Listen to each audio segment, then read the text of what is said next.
الحمد للہ رب العالمین بارئ الخلائق اجمعین والصلاة والسلام علی سید الانبیاء والمرسلین وعلی آلہ الطیبین الطاہرین المعصومین، اما بعد۔ پانچویں امام کی حدیث میں نے آپ کے سامنے پچھلے ہفتے پیش کی تھی کہ امام کا ماننا ضروری ہے، اس لیے کہ اس کے بغیر انسان کی حیثیت اس بھیڑ کی ہے جو اپنے گلے سے جدا ہو جائے، تو کوئی بھی بھیڑیا اس پر حملہ کر سکتا ہے اور اس کو پھاڑ کے کھا سکتا ہے۔ لیکن اگر امام ہے یعنی نگہبان ہے، نگراں ہے، تو وہ اس کی نگرانی کرے گا اور ظالموں کو چنگل سے وہ اس کو بچائے گا۔ اس میں امام کی طرف اشارہ ہے، مگر امام کون سا امام؟ جو اللہ کی طرف سے ہو، اپنے آپ بنا لینے سے کچھ نہیں ہوگا۔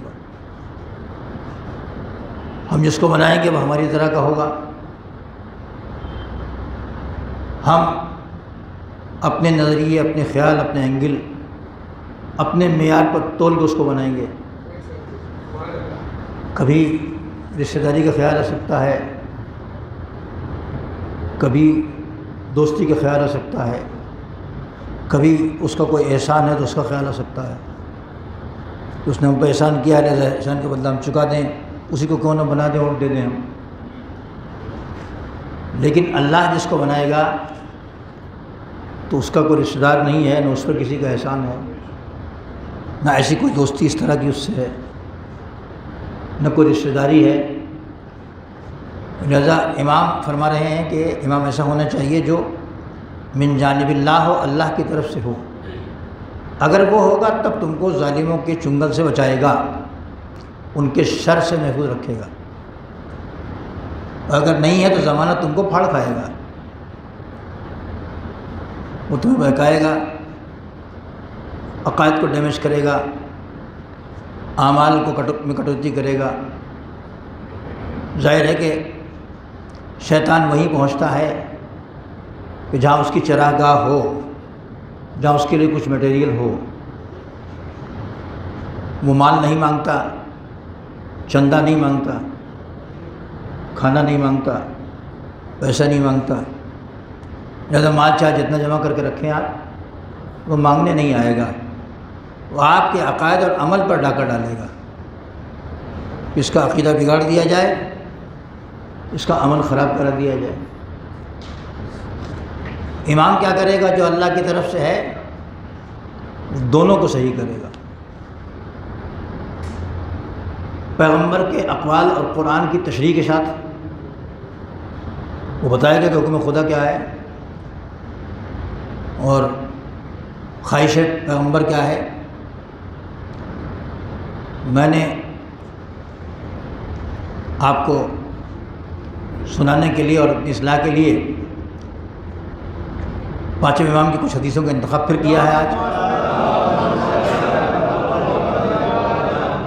کہ امام رہنمائی کیسے کیسے کرتا ہے۔ سامنے ہے تو کرے گا، لوگ جا کے پوچھ لیں گے، بتا دے گا وہ۔ لیکن اگر پردہ غیب میں ہے تو پوری امت کو یوں ہی چھوڑ کر نہیں چلے گئے وہ۔ ہمارا عقیدہ یہ نہیں ہے۔ پیغمبر جاتے وقت جیسے امت کو علی جیسا مضبوط ہاتھ دے کے گئے تھے اور امامت کے سلسلے کو بتا گئے تھے، تو امام بھی پردہ غیب میں جاتے وقت ایک ایسے سلسلے کی رہنمائی کی ہے کہ جس کے ذریعے سے ان کا پیغام پہنچتا رہے گا، اور جس کے ہاتھوں سے وہ باتیں آتی رہیں گی، جس کے توسط سے کہ جو اللہ رسول کی باتیں ہیں وہ کون ہے؟ وہ علماء ہیں، انہی نے بتایا، انہوں نے سکھایا، انہوں نے دکھایا راستہ۔ وہ علماء حق اور علماء در اہل بیت اس لیے کہ در اہل بیت پر ہر ارے غیرے کی سمائی نہیں ہے. وہاں بھی جیسے وہ خود معتبر ہیں ویسے ان کو مرد معتبر چاہیے. خالی عالم ہونا کافی نہیں ہے ان کی نظر میں، بلکہ ایسا عالم ہونا ضروری ہے جو ان کے معیار پر پورا اترے. لہذا انہوں نے فرمایا کہ جو اپنے نفس کا بچانے والا ہو، روکنے والا ہو، جو اپنے دین کا بچانے والا ہو، جو پیغام الہی کو نشر کرنے والا ہو. وَأَمَّا مَنْ كَانَ مِنَ الْفُقَهَاءِ صَائِنًا لِنَفْسِهِ، خالی فقیہ ہونا، واقف مسئلہ ہونا کافی نہیں ہے، عالم ہونا کافی نہیں ہے، بلکہ اس کے لیے انہوں نے شرط لگائی ہے کہ صَائِنًا لِنَفْسِهِ، اپنے نفس کو روکتا ہو. اس لیے کہ نفس اڑیل گھوڑے کی طرح ہے. نفس انسان کا مچل اٹھتا ہے. اس کے اندر جو نفس امارہ ہے، جو برائیوں کا زیادہ حکم دیتا ہے، وہ عالم دین اس کو کنٹرول کرتا ہے. لہذا آپ کو اس کی تلاش کرنا بہت ضروری ہے. اس کو ڈھونڈیے کہ وہ کون لوگ ہیں کہ جو امام کے بتائے ہوئے معیار پر پورے اترتے ہیں. وہی بتائیں گے کہ امام کیا کہہ گئے. غریبی میں رہے، مفلوق الحالی میں رہے، جھوپڑوں میں رہے، ٹوٹے مکانات میں رہے، لیکن بڑے بڑے کام انہی نے کیے ہیں. آپ علماء کی تاریخ اگر پڑھیں گے، چاہے شیخ مفید ہوں، چاہے شیخ صدوق ہوں، چاہے ابھی تک خمینی تک، ان کی لگژری لائف نہیں تھی کسی کی. اپنی لائف لگژری نہیں تھی. خود پیغمبر کی لائف جو تھی وہ لگژری نہیں تھی. جن کے قبضے میں زمین و آسمان کی کنجیاں تھیں، ان کے بارے میں بھی روایت میں ملتا ہے کہ کانا خفیف المعونہ، پیغمبر بہت کم خرچ تھے. کھانے میں کم خرچ، پہننے میں کم خرچ، رہنے میں کم خرچ. جس کے پاس اتنا سب کچھ تھا، کوئی اشارہ کر دے تو زمین سونے کی ہو جائے اور آسمان چاندی کا ہو جائے، اور پہاڑ کے پہاڑ سونے کا ہو جائے. جن کے قبضے قدرت میں سب چیزیں تھیں، انہوں نے اپنی لگژری لائف نہیں گزاری. اس لیے کہ وہ خدمت دنیا کے لیے آئے تھے، دین سکھانے آئے تھے. تو اگر خود ہی ٹھاٹ باٹ سے رہنے لگتے تو 50 پہرے دار ہوتے اور ان تک کوئی پہنچ نہیں سکتا تھا، بات پوچھ نہیں سکتا تھا. یہاں تک کہ امام رضا علیہ السلام جب بادشاہ کے داماد ہو گئے، جب بادشاہ کے داماد ہو گئے تو اتنی بڑی سلطنت کا داماد، سینکڑوں پہرے دار مل جاتے، غلام اور کنیزیں مل جاتی، تو پبلک کا آنا جانا جو ہے ختم ہو جاتا. انہوں نے سب شرطیں کر لی تھی کہ نہیں، یہ سب نہیں رکے گا، مجھ سے جو ملنا چاہے گا ملے گا. یہ سب نہیں چلے گی بات کہ مجھ سے ملنے نہیں دو گے کسی کو. تو انہوں نے بھی محل میں رہتے ہوئے بھی اس ٹھاٹ باٹ کی زندگی کو پسند نہیں کیا. اور ان کے آبا و اجداد نے، ان کی اولاد طاہرہ نے، ائمہ معصومین نے بھی ہم کو یہی درس دیا. تو اس کو ڈھونڈنا بہت ضروری ہے. امام فرماتے ہیں کہ عالم ینتفع بعلمہ افضل من 70,000 عابدین. وہ عالم کہ جس کے علم سے لوگ نفع حاصل کریں، فائدہ حاصل کریں. علم سے عالم ینتفع بعلمہ، جس کے علم سے لوگ فائدہ حاصل کریں. ایسا عالم کہ جس کے علم سے لوگ فائدہ حاصل کریں. افضل من 70,000 عابدین، 70,000 عبادت گزاروں سے افضل ہے. ایک تو سے نہیں ہے. تو پیسہ نہ ڈھونڈیے گا اور کچھ نہ ڈھونڈیے گا ان کے کہنے کے مطابق. اس کے بعد جو علم ہے، علم کی دولت بانٹے گا وہ. امام فرماتے ہیں کہ عالم ینتفع بعلمہ افضل من 70,000 عابد، وہ 70,000 عبادت کرنے والوں سے افضل ہے. ایسا عالم جو علم چھپا کر نہیں رکھتا ہے، بانٹتا ہے، لوگ اس سے علم حاصل کرتے ہیں. اچھا، اب آج کا زمانہ تو علم کے بانٹنے کا بہت اچھا زمانہ آ گیا ہے. لوگ لائیو بھی سنتے ہیں اور آن لائن بھی سنتے ہیں اور آف لائن بھی سنتے ہیں، اور رکھ پڑا رہتا ہے تو سنتے رہتے ہیں. مگر ایک ہوتا ہے سننا، سن کے دل میں اتارنا، ایک ہوتا ہے اس کان سے سن کے اس کان سے اڑا دینا. تو اڑا دینا اور نکال دینا فائدہ مند نہیں ہوگا، لیکن اگر ایسا کوئی عالم ہے جس کے علم سے لوگ فائدہ اٹھا رہے ہیں تو 70,000 عبادت گزاروں سے زیادہ بہتر ہے۔ ایسے کا پتہ انہوں نے بتایا ہے کہ ڈھونڈیے، اور ہدایات میں اکثر ہم لوگ اس کا موازنہ کرتے ہیں، تولتے ہیں۔ اکثر ہمارے بھائی ملتے ہیں، ارے ان کے پاس تو بڑا ہے، وہ اتنا ہے، اور یہ ہے اور وہ ہے۔ یہ نہ دیکھیے، آپ بھی کمائیے، آپ بھی محنت کیجیے، اللہ آپ کو بھی دے گا۔ اس نے ہاتھ پھیلانے کو منع کیا ہے دوسروں کے سامنے، کام کرنے کو منع نہیں کیا ہے۔ امام ارشاد و ہدایت میں فرماتے ہیں کہ ان اللہ کرہا الہاہ الناس بعضهم علی بعض فی المسألۃ واحب ذلک للنفسہ۔ اللہ کو یہ بات ناپسند ہے کہ بعض ہم میں سے کوئی ایک دوسرے کے سامنے الہاہ کرے، گڑ گڑائے، کرے مجھے یہ دے دیجیے، مجھے وہ دے دیجیے، مجھے دے دیجیے۔ گڑ گڑانے کو امام نے منع کیا ہے، فرمایا کہ اللہ اس کو دوست نہیں رکھتا، پسند نہیں کرتا، ناپسند کرتا ہے کہ بعض کے سامنے سوال کرنے میں گڑ گڑائے۔ وہ احب ذالک لنفسہ، لیکن اس کے سامنے گڑ گڑانے کو پسند کرتا ہے۔ وہاں بیٹھ کے اگر کوئی گڑ گڑائے تو پسند کرتا ہے، وہ اس کو اچھا لگتا ہے کہ میرا بندہ مجھ سے مانگ رہا ہے۔ دنیا کے سامنے ہاتھ پھیلا کے گڑ گڑانا یہ منع ہے، نہیں نا؟ تو اب ظاہر ہے کہ یہ جو وارثین پیغمبر ہیں اور سلسلہ امامت والے ہیں وہ ہمیں راستہ بتائیں گے، کہاں بھیجیں گے لینے کے لیے علم کو، کس جگہ بھیجیں گے، جس جگہ وہ علم ملتا ہو۔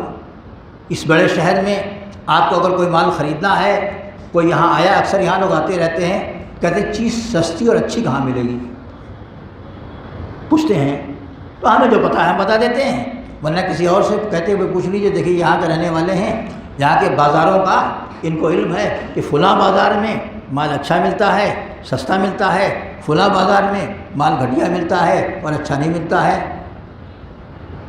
جاننے والا بتا دے گا کہ آپ کو کہاں جانا ہے۔ تو ہمارے امام کس کے پاس بھیجیں گے علم لینے کے لیے؟ اس کے پاس بھیجیں گے جس کے پاس علم ہے۔ جاہل کے پاس ہمارے ائمہ نہیں بھیجیں گے، اس کے پاس بھیجیں گے جس کے پاس علم ہے نا۔ علم والا علم بتائے گا کیسے؟ یا لکھ کے بتائے گا یا بول کے بتائے گا؟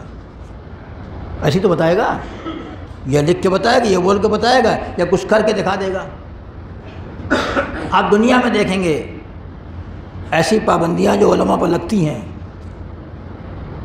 ابھی بھی لگی ہے، ابھی حال ہی میں لگی، یو پی میں تو لگی، اس کے بعد آگے نہیں بڑھی بات، اس لیے کہ علماء نے اس پہ اقدام کیا۔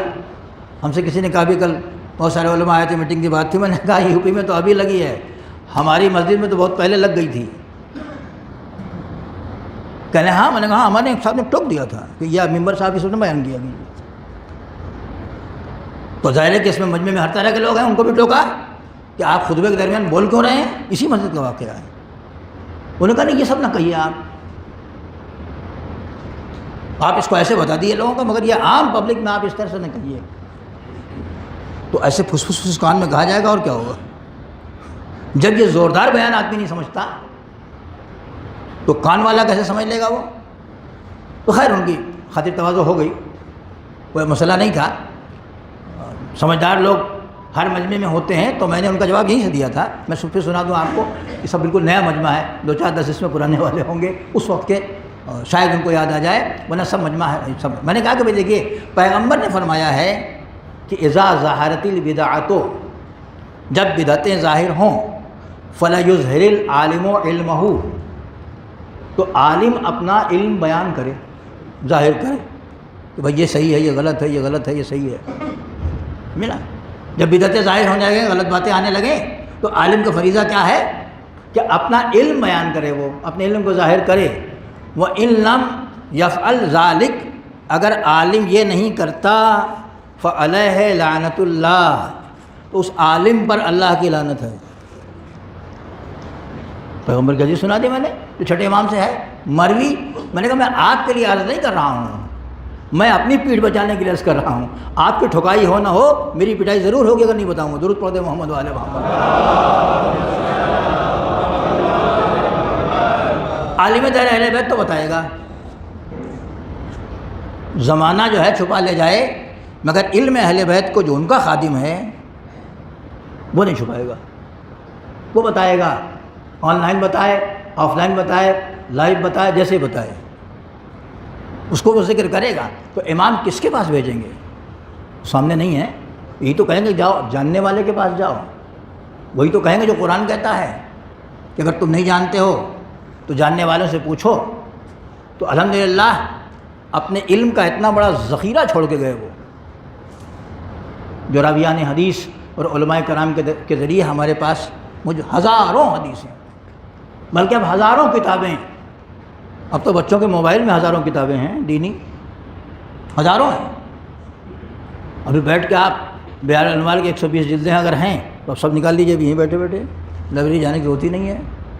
تفسیروں میں بڑی بڑی جتنی تفسیریں ہیں سب موبائلوں میں موجود ہیں، آپ جو زبان جانتے ہیں اس زبان میں نکال لیجئے، دیکھ لیجئے۔ تو علم اہل بیت چھپا ہوا نہیں ہے، اتنا ذخیرہ دے گئے ہیں ہر موضوع پر۔ اہل بیت کرام علیہ السلام اپنی پاک اور پاکیزہ زبان کی تشریحات کے ذریعے سے اتنا بڑا ذخیرہ دے کے گئے ہیں کہ کسی موضوع پر ہم کو کسی سے پوچھنے کی محتاجی نہیں ہے، اس لیے کہ در اہل بیت پہ اتنی بھیک مل گئی ہے کہیں جانا ہی نہیں ہے۔ مشہور واقعہ آپ نے سنا ہوگا کہ کسی نے کہا کہ حاتم بڑا سخی تھا، کیسے کا 40 دروازوں سے بانٹتا تھا؟ تو جواب اس کو دیا گیا کہ 40 دروازوں سے کیوں بانٹتا تھا وہ؟ ایک ہی دروازے پہ اتنا کیوں نہیں دے دیتا تھا کہ 40 جگہ جانے کی ضرورت ہی نہ پڑے، ضرورت پڑ جائے محمد والے الحمدللہ در علی اس قدر مستغنی ہے، ایسا مستغنی بنا دیتا ہے کہ ضرورت ہی نہیں پڑتی۔ لہذا ایک ایک چیز میں، ایک ایک رسم میں، ایک ایک رواج میں، ایک ایک بات میں آپ کو ان کی ہدایات مل جائیں گی۔ اب ایک جگہ گفتگو آئی تھی 10ویں 20ویں کی، تو انہوں نے کہا مجھے صاحب میں یہ 10واں تو کر لوں فلاں تاریخ کو مثال کے طور پر، لیکن وہ عورتیں کہہ رہی ہیں کہ وہ تو 11 دن ہو جائے گا، تو 10واں نہیں ہوا۔ اور انہوں نے کہا کہ شریعت نسواں میں، عورت میں یہ والا مسئلہ ہے، تو مجھے صاحب میں کیا کروں؟ میں نے کہا آپ خود ہی اعتراف کر رہے ہیں کہ شریعت کا مسئلہ نہیں ہے، یہ عورتوں کا مسئلہ ہے۔ ہم کو پیروی لازم ہے ائمہ کی، ائمہ نے کسی دن بھی ایصال ثواب کے لیے منع نہیں کیا ہے۔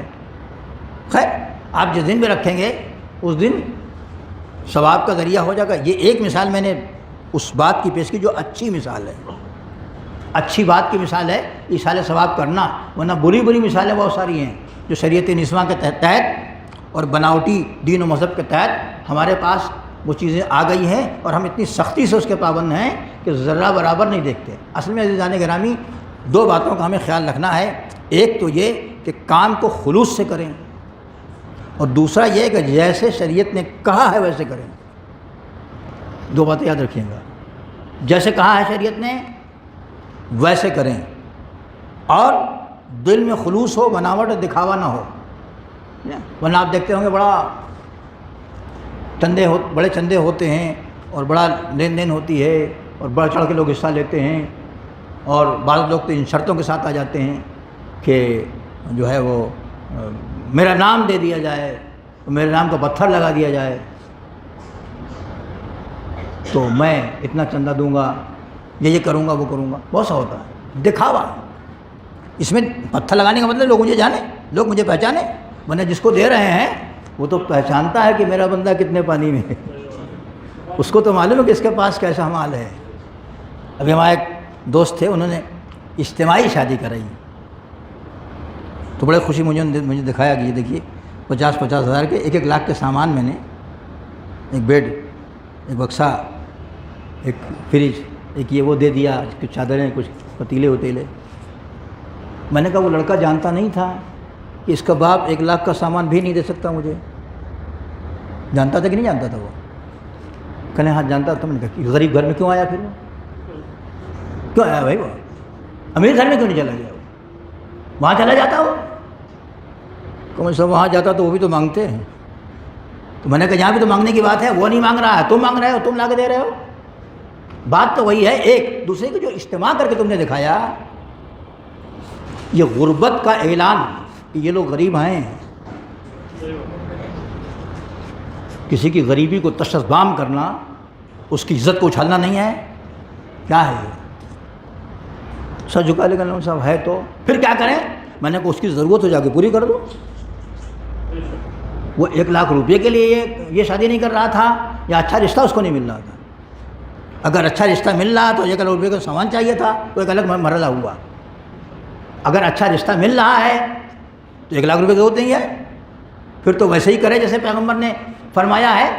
تم جو غریبی کا یہ ڈھنڈورا اس کے پیٹ رہے ہو، علل اعلان آن ریکارڈ ٹی وی کے سامنے، اس کے سامنے کیمرے کے سامنے اس کی غریبی کا اعلان کر رہے ہو کہ یہ غریب ہیں، ان کی مدد ہم کر رہے ہیں. یہ بات سمجھ میں نہیں آتی؟ پڑھے لکھے آدمی تھے کہنا وہ سب سمجھ میں تو آ گئی. اب درود پڑھے محمد والے محمد. میں ان باتوں کی مثال دے رہا ہوں جس میں جو ہمارے سماج میں جو درد ہیں، داغ ہیں، درد بھی اور داغ بھی ہیں. درد تو ہے، داغ کب بنتا ہے؟ جب کسی کی غریبی کو اچھالا جائے. پیغمبر کو واقعہ آپ کو یاد ہوگا، ان کے زمانے میں کسی نے دامن کھینچ لیا ایسے. ایک غریب جب آ کے امیر کے بغل میں بیٹھ گیا پہلو میں، تو پیغمبر نے کہا کہ تم نے دامن کیوں کھینچا؟ کہ اس کی غریبی تمہارے اندر آ رہی تھی کہ تم نے دامن کھینچ لیا، کہ تمہاری امیری اس کے پاس جا رہی تھی. اسی سسٹم کو تو بنایا، نماز وغیرہ کا سسٹم اس لیے بنایا نا کہ سب آئیں. اب اس میں کس کے پاس کتنا پیسہ ہے یہ تو انکم ٹیکس والے جانے. لیکن غریب امیر سب بیٹھے ہوئے ہیں. جہاں کسی کی غریبی کو اچھالا نہیں جا رہا ہے اور نہ کسی کی امیری کو فروغ دیا جا رہا ہے. بس ایک چیز اسلام نے دیکھا ہے کہ ان الرجل اذا اصاب مالا من حرام لم يقبل منه حج ولا عمرۃ ولا صلۃ رحم. اگر کوئی آدمی مال حرام سے امیر بن گیا، امام محمد باقر علیہ السلام فرماتے ہیں کہ ان الرجل اذا اصاب مالا من حرام لم يقبل منه حج ولا عمرۃ ولا صلۃ رحم. تو اس سے نہ حج قبول ہے، نہ عمرہ قبول ہے، نہ صلہ رحم قبول ہے.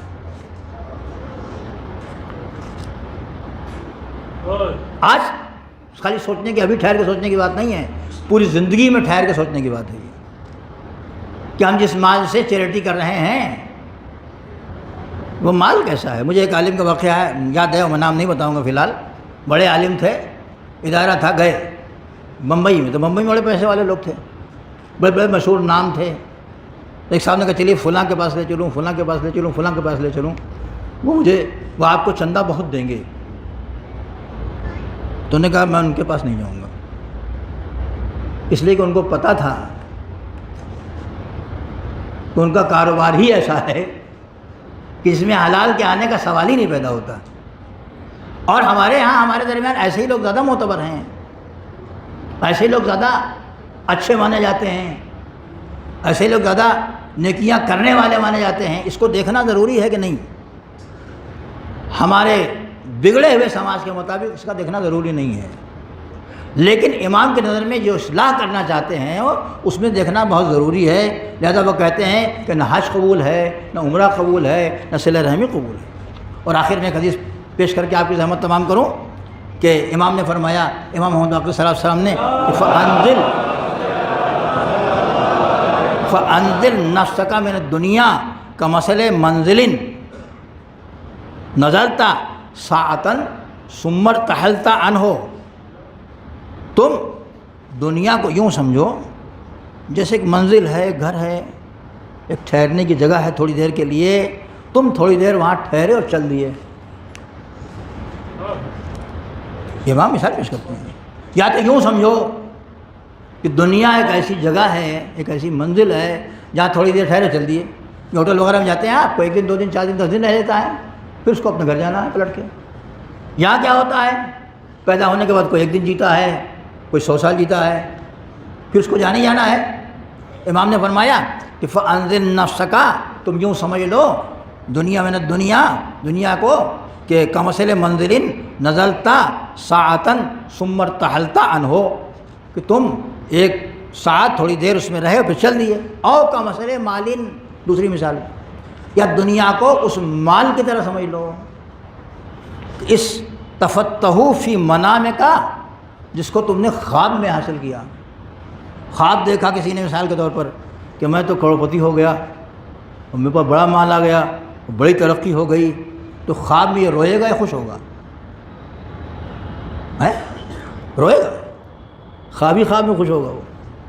اگر اس نے خواب یہ دیکھ لیا کہ میرے پاس بڑا مال آ گیا ہے اور سونے چاندی کے ڈھیر ہیں اور بڑے مکانات، بڑی گاڑیاں میرے پاس ہیں، خواب دیکھ رہا ہے ایک آدمی، خواب تو کچھ بھی دیکھ سکتا ہے، سونے والا خواب، جاگنے والی کی بات نہیں کر رہا ہوں، سونے والے خواب میں اگر کسی نے یہ خواب دیکھا تو امام فرماتے ہیں کہ یوں سمجھ لو اور کمثل مالن استفتہ فی منامے کا ففرحت بہی وسررتا، تم یوں سمجھو کہ جیسے تم نے خواب میں مال جمع کیا، دیکھا کہ بہت بڑا امیر ہو گیا تو تم خوش ہو گئے خوابی خواب میں اور بہت مسرور ہو گئے خوابی خواب میں، ثمن تبہتا من رقدتک، پھر تم جاگ پڑے۔ اب جو اٹھے گا وہ سو کے تو کیا کرے گا وہ؟ ہمارے اردو میں بھی ایک مسئلہ ہے، رہے جھوپڑی میں اور خواب دیکھیں محلوں کے یا محل کے، تو جھوپڑی کو بھی رہ کے آدمی محل کا خواب دیکھ سکتا ہے۔ امام فرماتے ہیں کہ یوں سمجھ لو دنیا کو کہ جیسے دنیا میں آئے تھوڑی دیر رہے پھر چل دیے، یا یوں سمجھ لو کہ جیسے تم نے خواب میں مال جمع کیا ہے اور خواب جب تمہارا ٹوٹا تو لیس فی یدک شیء، تو تمہارے ہاتھ میں کچھ نہیں ہے۔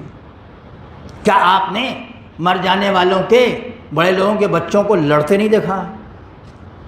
دفن بعد میں کریں گے، پہلے یہ ہے کہ دیکھا جائے کہ ابا چھوڑ کے کیا مرے ہیں، اور ان کا وصیت نامہ کہاں ہے اور کس کو کیا دے کے گئے ہیں، کس کو کیا نہیں دے کے گئے ہیں۔ اگر ان کے مطابق مال ہے تو ٹھیک ہے سارا انتظام ہوگا، اور نہیں ہے تو یہ تو متعدد گھروں کی کہانی ہے، یہ جگہ جگہ کی کہانی آپ جانتے ہیں۔ امام فرماتے ہیں کہ یوں سمجھو دنیا یوں ہے کہ تھوڑی دیر تم ٹھہرے اور چل دیے، یا یوں سمجھو کہ جیسے خواب میں تم نے دیکھا تھا، چاہے کوئی کتنا ہی چھوڑ کے چلا جائے ملے گا کتنا۔ کچھ لوگ آتے ہیں کبھی کبھی ہمارے پاس بھی آتے ہیں، چونکہ ہم مولوی اس لائن میں، کبھی کہیں سن لیا ہوگا انہوں نے کہ صاحب وہ کفن بھی جو دیا جاتا ہے اگر اس کا خمس نہیں نکالا جائے گا تو وہ کفن بھی چھن جائے گا آخرت میں، تو چھن جائے گا تو کیا ہوگا، مہنگا ہو جائے گا وہ۔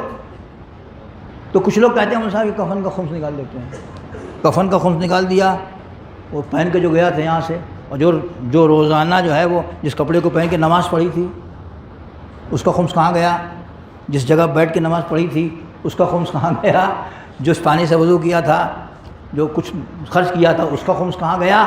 تو یہ صرف اس لیے ڈر رہا ہے کہ وہاں میں برہنہ ہو جاؤں گا، اس لیے وہ لے کے آیا ہے کہ یہ کفن میں کا خمس نکال، اگر کوئی آدمی خمس نکال رہا ہے برابر تو کفن میں سے الگ سے نکالنے کی ضرورت نہیں ہے۔ اگر کوئی برابر نکال رہا ہے ورنہ نکال دے تو کوئی حج نہیں، اس کو منع نہیں کر رہا ہوں میں، لیکن اتنا ہی نہیں ہے بلکہ پوری زندگی کا حساب لگانا ہے کہ چیز کا، اس لیے کہ جو چیز کسی کا حق وہاں ہوگی وہ اپنا حق مانگے گا۔ حدیثوں میں ہے کہ قیامت میں وہ آدمی اپنا حق مانگے گا کہ میرا حق دو، اور وہاں کہاں سے دے گا آدمی، وہاں کہاں سے لا کے دے گا وہ۔ تو امام کو ماننے کا فائدہ یہ ہے کہ ایک ایک قدم کے خطرات کو بتا دیتا ہے، اب اس کو آپ فائدہ سمجھیں تو قدم قدم پھونک پھونک کے چلے، اور اگر سمجھیں کہ صاحب نقصان ہے تو مولوی بھی زہر لگے گا، امام بھی اچھا نہیں لگے گا، دین بھی اچھا نہیں لگے گا، قرآن سے بھی محبت نہیں ہوگی، حدیثوں سے کوئی محبت نہیں ہوگی۔ لیکن اگر سمجھیں گے کہ ہمارے بھلائی کے لیے یہ ہے اور امام کے بغیر ہم کو کوئی بھی اچک لے جائے گا تو کوئی اچک لے جائے یا نہ لے جائے، شیطان تو کھڑا ہی ہے کہ کب یہ اپنے امام سے جدا ہو اس کو ہم اچک کے لے کے چلے جائیں۔ لہذا امام کا ماننا ضروری ہے کہ ہمارے ایک ایک قدم کو پھونک پھونک کے رکھنے کا طریقہ سکھاتے ہیں۔ وصلی اللہ علی محمد وآلہ الطاہرین، بسم اللہ الرحمن الرحیم، والعصر ان الانسان لفی خسر الا الذین آمنوا وعملوا الصالحات وتواصوا بالحق وتواصوا بالصبر۔